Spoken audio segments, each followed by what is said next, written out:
श्री शिवाय नमस्तुभ्यम। दोस्तों, पूज्य गुरु जी ने अभी अपनी कल की शिव महापुराण की कथा शुक्रवार संकष्टी चतुर्थी तिथि के दिन किया जाने वाला तुलसी की सूखी लकड़ी का एक ऐसा विशेष उपाय बताया है जो उन्होंने आज तक अपनी किसी भी कथा में नहीं बताया है। पूज्य गुरु जी ने कहा कि जब आपके हाथ तंग चल रहे हो, जब रुपए पैसे कहीं से प्राप्त ही ना हो पा रहे हो, जीवन में चारों तरफ से सिर्फ और सिर्फ परेशानियां आ गई हो, उनसे बाहर निकलने का कोई रास्ता ना दिखाई दे रहा हो, तो 16 मई 2025 शुक्रवार संकष्टी चतुर्थी तिथि के दिन कर लेना तुलसी की सूखी लकड़ी वाला यह उपाय होगी। हर मनोकामना पूरी मिलेगी, सभी दोषों से मुक्ति, इतना धन आएगा कि संभाले नहीं संभलेगा। माता लक्ष्मी जी और महादेव जी के आशीर्वाद से पूरे साल धन बरसता रहेगा। दोस्तों, जैसा कि आप सभी लोग जानते हैं कि 16 मई 2025 यानी शुक्रवार को पड़ रही है ज्येष्ठ महीने की संकष्टी चतुर्थी तिथि। और दोस्तों, यह वह तिथि है जो ज्येष्ठ महीने में पड़ने वाली सबसे बड़ी और ज्येष्ठ महीने की पहली संकष्टी चतुर्थी तिथि है, क्योंकि यह शुक्रवार के दिन पड़ रही है और हमारे हिंदू धर्म में इसका बहुत ही बड़ा और विशेष महत्व होता है। पूज्य गुरु जी ने कहा है कि अगर कभी भी मौका लग जाए और ज्येष्ठ महीने की संकष्टी चतुर्थी तिथि शुक्रवार को पड़ जाए तो आप लोगों को सिर्फ और सिर्फ तुलसी की सूखी लकड़ी वाला उपाय तो अवश्य ही करना चाहिए। इन दोनों का संयोग बहुत ही कम आता है। इसी के साथ में गुरु जी ने अपनी शिव पुराण कथा में बताया है कि इस दिन आपको तुलसी की सूखी लकड़ी वाला उपाय तो आपको अवश्य ही करना चाहिए, क्योंकि ऐसा दिन पूरे साल में सिर्फ एक ही बार आता है। और दोस्तों, आप सभी लोग जानते हो कि शुक्रवार का अगर सबसे बड़ा कोई उपाय है तो वह तुलसी की सूखी लकड़ी वाला उपाय है। तो दोस्तों, शुक्रवार संकष्टी चतुर्थी तिथि के दिन आप लोगों को इस तुलसी की सूखी लकड़ी वाला उपाय को जरूर करना है। बहुत सारे लोग होंगे जिन लोगों ने इस उपाय को ना किया हो, मतलब पूरा साल निकल गया, उन्होंने किसी भी दिन इस तुलसी की सूखी लकड़ी वाला उपाय को ना किया हो। पर दोस्तों, आपके पास एक आखिरी मौका बचा हुआ है, जो कि 16 मई शुक्रवार संकष्टी चतुर्थी तिथि के दिन है। इस दिन आप लोगों को इस वाले उपाय को जरूर कर लेना है। भले ही आपने पूरे महीने भर इस उपाय को ना किया हो, पर अगर आपने इस ज्येष्ठ महीने के शुक्रवार संकष्टी चतुर्थी तिथि के दिन अगर इस वाले उपाय को कर लिया तो आपको इस उपाय को करने का वह फल मिलेगा जिसकी आपने कभी कल्पना भी नहीं करी होगी।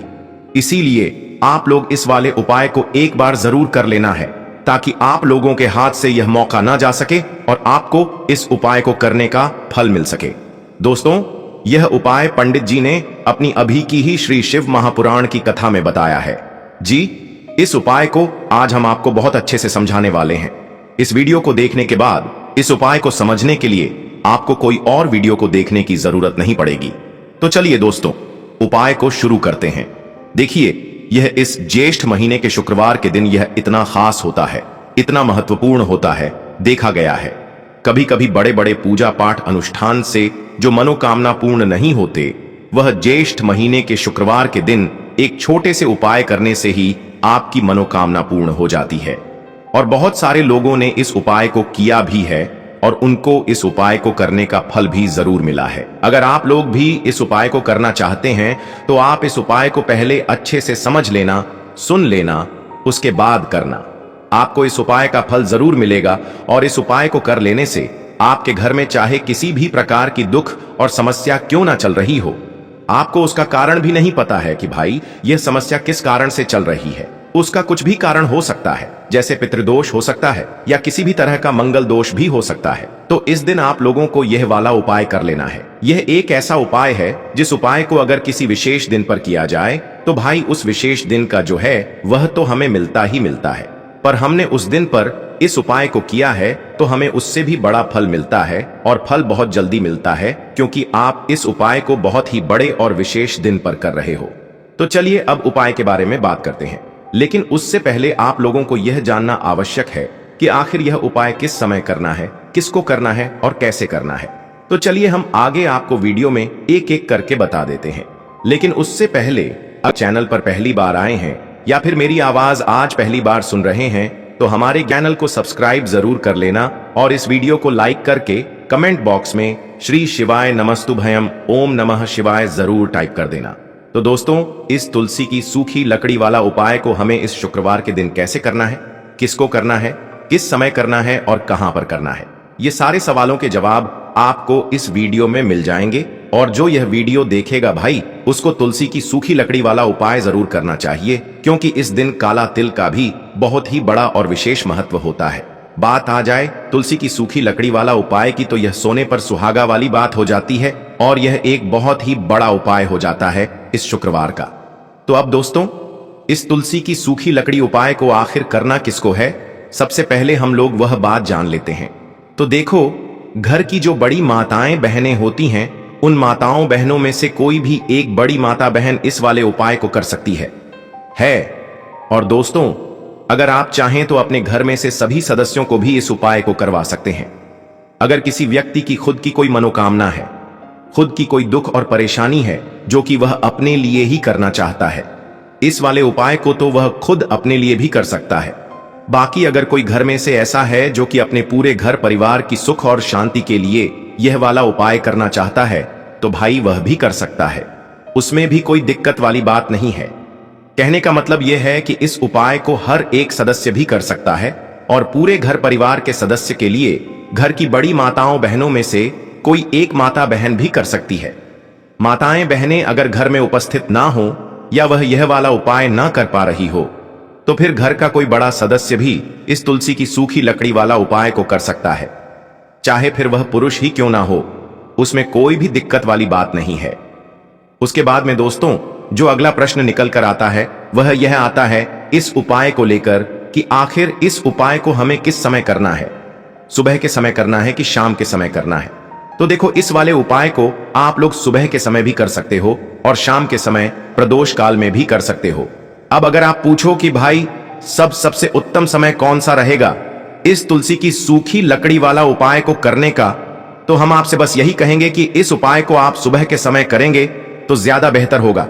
बाकी अगर प्रदोष काल शाम के समय भी करेंगे तो भी अच्छा होगा, उसमें कोई भी दिक्कत वाली बात नहीं है। तो अब दोस्तों, जो अगली सबसे बड़ी और महत्वपूर्ण बात आती है वह यह आती है कि सुबह अगर हम उपाय को करेंगे तो हमें कितने बजे से लेकर कितने बजे तक के बीच में करना है, और शाम के समय प्रदोष काल में करेंगे तो हमें कितने बजे से लेकर कितने बजे के बीच में करना है।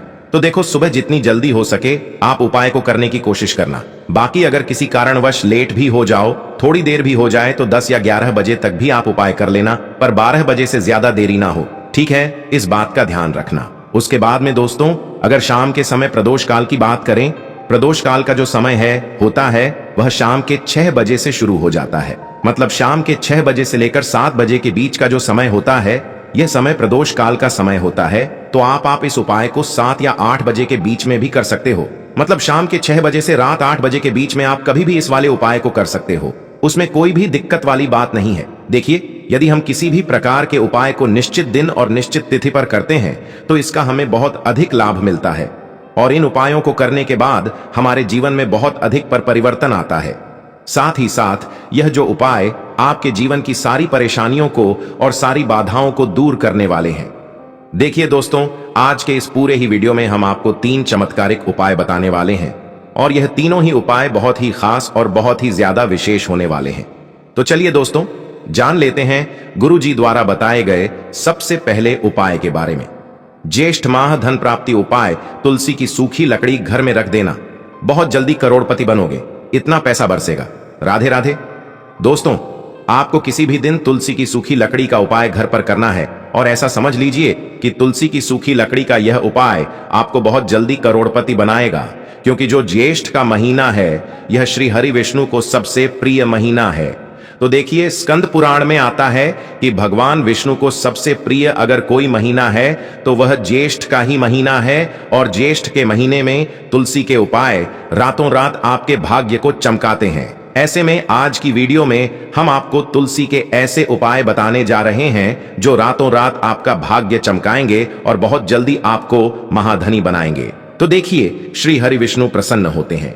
जब भी आप मां तुलसी से जुड़ा हुआ कोई भी उपाय करते हैं, मां लक्ष्मी प्रसन्न होती है जब आप श्री हरि विष्णु को प्रसन्न करते हैं। अब आज की वीडियो में जो उपाय हम आपको बताने जा रहे हैं, इस उपाय को करने से श्री हरि विष्णु तुरंत प्रसन्न होते हैं और सीधे सीधे आप मां लक्ष्मी को प्रसन्न कर लेते हैं।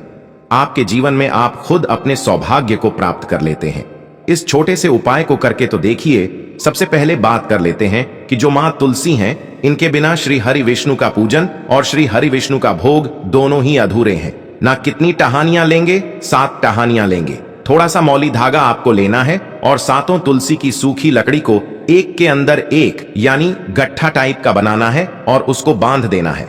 ठीक है ना? सारी तुलसी की लकड़ियों को इकट्ठा करना है और मौली धागे से बांध देना है। बांध देंगे कलावा लपेटकर। अब आपको क्या करना है? रोली का तिलक इस तुलसी की सूखी लकड़ी पर आपको करना है। रोली का तिलक करेंगे। अगर चंदन है तो थोड़ा सा चंदन लगा दीजिए। अब यह तुलसी की जो सूखी लकड़ी है, यह आपको थोड़ी देर अपने घर के मंदिर में रखनी है, श्री हरि विष्णु के सामने, और एक देसी घी का दीपक आपको श्री हरि विष्णु के सामने लगाना है। दीपक गोल बाती का लगाएंगे और उसमें एक चुटकी पिसी हुई हल्दी डाल देंगे। ठीक है ना? श्री हरि विष्णु को हल्दी बहुत प्रिय है। दीपक लगा देंगे। थोड़ी देर वह जो तुलसी की लकड़ियां हैं उनको ऐसे ही रखा रहने देंगे। तिलक कर देंगे। अब थोड़ी देर बाद आपको क्या करना है? तुलसी की वह जो सूखी लकड़ियां आपने बांधी थीं कलावे से, मौली धागे से, अब आपको उन्हें उठाना है। एक छोटे से लाल कपड़े में आप इसको रख लीजिए। ठीक है ना? लाल कपड़े में रख लीजिए। पीला कपड़ा हो तो पीले कपड़े में रख लीजिए। रखने के बाद आपको क्या करना है? इसकी पोटली टाइप की बना देनी है।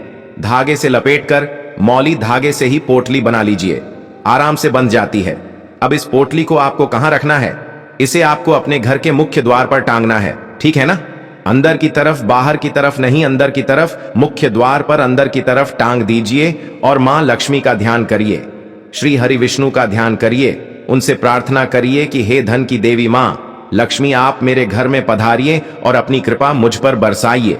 इस तरह से आपको प्रार्थना करनी है और मंत्र बोलना है। ओम नमो भगवते वासुदेवाय नमः। 11 बार यह मंत्र बोलना है। एक दीपक आपको जिस दिन भी उपाय कर रहे हैं अपने घर के मुख्य द्वार पर प्रज्वलित करना है।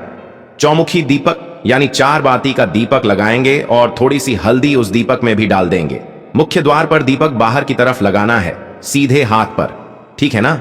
यह उपाय ज्येष्ठ में आप करिए और देखिए कि कैसे आप महाकरोड़पति बनते हैं, कैसे आपके पास पैसा आता है और कैसे आपके पास पैसा रुकता है। तो यह वही उपाय है जो रातों रात आपके भाग्य को चमकाएगा और आपको महाधनी बनाएगा। छोटा सा उपाय आपको महाकरोड़पति बना देगा अगर सच्ची श्रद्धा से आपने इस उपाय को कर लिया। साथ ही साथ ज्येष्ठ के महीने में अगर कोई जूते का दान कर देता है, जूते चप्पलों का कोई दान कर दे इस माह में, तो समझ लीजिए उसे हर वह वस्तु मिलती है जिसकी वह कल्पना करता है, जिसकी वह चाहता है। आपने अगर कुछ ऐसा सोचा है कि हाँ मुझे यह वस्तु या मुझे यह चीज मिल जाए, मेरी यह इच्छा पूरी हो जाए, आपकी कोई भी इच्छा अधूरी है, पूरी नहीं हो रही, तो ज्येष्ठ माह में आप चाहे एक व्यक्ति को दान करें, जूते या चप्पल का दान जरूर करिए। जल का दान इस माह में करिए और फिर देखिए कि आपका भाग्य कैसे आपका साथ देता है और कैसे आप अपने जीवन में आगे बढ़ते चले जाते हैं। तो बहुत अच्छे से उपाय आपको बताया है। अब हम बात करते हैं दूसरे विशेष उपाय ई की। देखिए, यह उपाय भी आपको तुलसी जी के पौधे के वहां पर करना है। आपके भाग्य का उदय करने के लिए आपके घर में धन सम परेशानियां हैं, कर्ज की समस्या अगर दिन पर दिन बढ़ती जा रही है, खत्म नहीं हो रही है, बहुत ज्यादा परेशानियां हैं, तो आपको यह उपाय करना चाहिए। देखो करना क्या है, बहुत ध्यान से समझना। आपको मात्र तांबे के पात्र के अंदर जल लेना है। उस जल के अंदर एक चुटकी आपको हल्दी मिला देनी है। ठीक है? और साथ में लेना है कमल गट्टा। यह केवल उपाय शुक्रवार संकष्टी चतुर्थी तिथि के दिन करना। अगर आपको ऐसा लगता है कि आपके जीवन में अष्टलक्ष्मी का वास नहीं है, भाग्य का साथ आपको नहीं मिल पा रहा है, तो आप यह उपाय शनिवार के दिन कर सकते हैं, शुक्रवार के दिन भी कर सकते हैं। ठीक है? शनिवार और शुक्रवार दोनों दिन आप यह उपाय कर सकते हैं।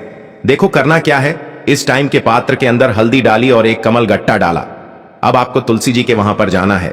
देखिए, जब आप हल्दी डालोगे जल के पात्र के अंदर, तब आपको ओम नमो भगवते वासुदेवाय का 11 बार जाप करना है, फिर हल्दी डालना है।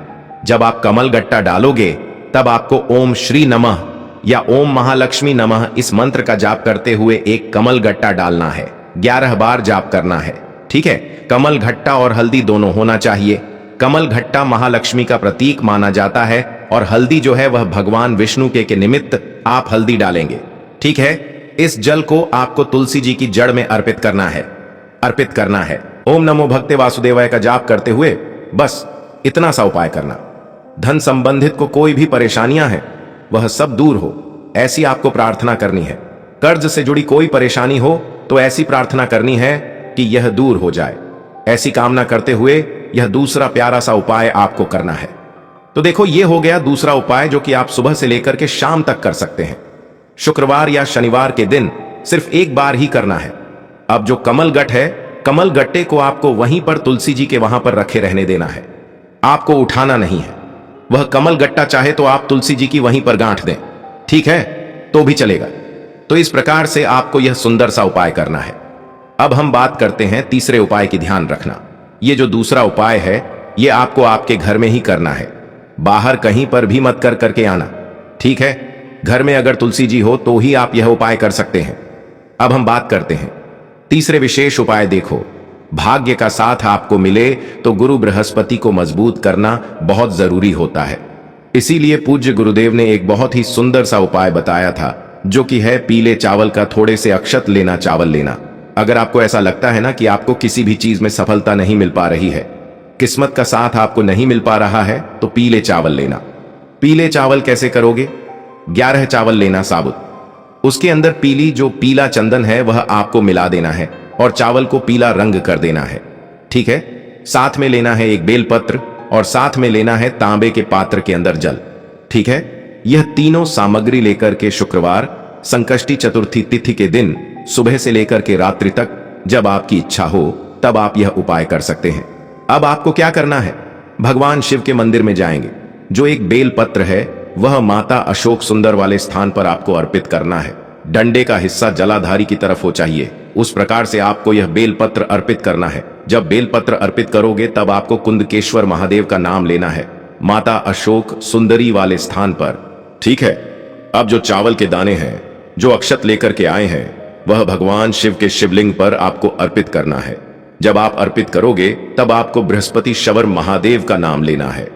बृहस्पति शवर महादेव ही एक ऐसे महादेव हैं जो आपके गुरु ग्रह को मजबूत करता है।